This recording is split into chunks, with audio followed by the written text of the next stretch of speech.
Soya కొనుగోలు విషయంలో కేంద్రంతో పదే పదే సంప్రదిస్తూనే ఉన్నామని మంత్రి తుమ్మల అన్నారు. సీసీఐ నాఫెడ్ కొనుగోలు చేయాలని అన్నారు. 3 లక్షల మెట్రిక్ టన్నులు పండేటువంటి అవకాశం ఉంటే కేవలం 72,000 మెట్రిక్ టన్నులు కొనుగోలుకు అవకాశం ఇచ్చారని అన్నారు. వర్షాల వల్ల రంగు మారిపోయిన పంటను కొనుగోలు చేసి నాఫెడ్ కు పంపితే రిజెక్ట్ చేసినట్టుగా చెప్పారు. ఎఫ్సీ నిబంధనలు మార్చాలని కోరినట్టుగా అన్నారు. ఇక సోయా కొనుగోలు విషయంలో కేంద్రంతో పదే పదే సంప్రదిస్తూనే ఉన్నామని గుర్తు చేశారు మంత్రి తుమ్మల. ప్రభుత్వాన్ని కూడా పదే పదే రిక్వెస్ట్ చేస్తున్నాం. పర్సనల్ కూడా అడిగాను. దానికి కూడా సోయాకి పర్మిషన్ ఇవ్వండి.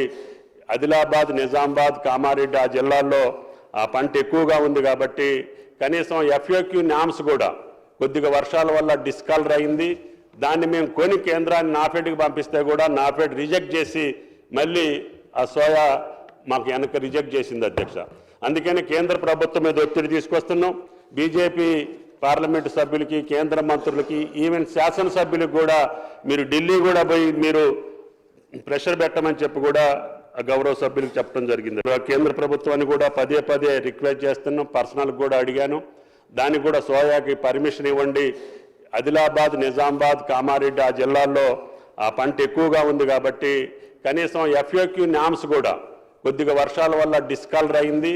దాన్ని మేము కొని కేంద్రాన్ని నాఫెడ్కి పంపిస్తే కూడా నాఫెడ్ రిజెక్ట్ చేసి మళ్ళీ ఆ సోయా మాకు వెనక రిజెక్ట్ చేసింది అధ్యక్ష. అందుకని కేంద్ర